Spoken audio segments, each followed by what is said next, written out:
Hello friends, ഞാനിവിടെ ചെണ്ടുമല്ലി എങ്ങനെയാണ് പ്രൂൺ ചെയ്യുന്നതെന്നാണ് കാണിക്കുന്നത്.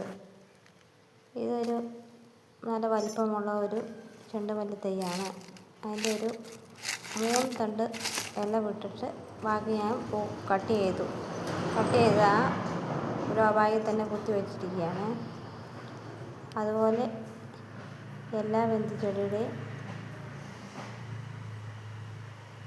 തലനുള്ളി ആ തലപ്പ് ഞാൻ കുത്തി വെക്കുക, വേര് പിടിക്കാൻ വേണ്ടി. അങ്ങനെ കുത്തി വെക്കുകയാണെങ്കിൽ നമുക്ക് പുതിയൊരു നല്ല തൈ ഉണ്ടാക്കിയെടുക്കാം. അങ്ങനെ എല്ലാ ചെടിയുടെയും തലപ്പ് നുള്ളി ഞാൻ എടുത്തു വച്ചിരിക്കുന്നതാണ് നിങ്ങളെ കാണിച്ചിരിക്കുന്നത്. ഇങ്ങനെ നുള്ളി വിട്ടാൽ മാത്രമേ നല്ല തളുപ്പുകൾ വന്നിട്ട് നല്ല ബുഷിയായി ചെടികൾ നിൽക്കുകയുള്ളൂ.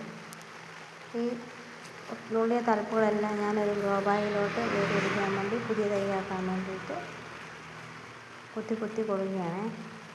എന്നിട്ട് നമുക്ക് വേര് പിടിച്ചതിന് ശേഷം നല്ലൊരു ഗ്രോ ബാഗിൽ പുതിയ ചെടിയായി വളർത്തിയെടുക്കാൻ പറ്റും. നല്ല ഇളക്കമുള്ള ഒരു മണ്ണിലോട്ടായിരിക്കണം നമ്മളിത് ചെടിയുടെ തലപ്പ് കുത്തി വെക്കേണ്ടത്. എന്നാൽ മാത്രമേ വേരുകൾ കിളുക്കുകയുള്ളൂ. അധികം വെള്ളമില്ലാത്ത പോട്ടി മിശ്രിതമായിരിക്കണം, അല്ലെങ്കിൽ അത് ചീഞ്ഞു പോകാനുള്ള സാധ്യതയുണ്ട്. ഇങ്ങനെ നടുകയാണെങ്കിൽ നമുക്ക് ഓണത്തിനാവശ്യമായ ചെണ്ടുമല്ലിപ്പൂക്കൾ, നമ്മുടെ വീട്ടിലേക്ക് ആവശ്യത്തിനുള്ള ചെണ്ടുമല്ലിപ്പൂക്കൾ ഉണ്ടാക്കിയെടുക്കാൻ സാധിക്കുന്നതാണ്.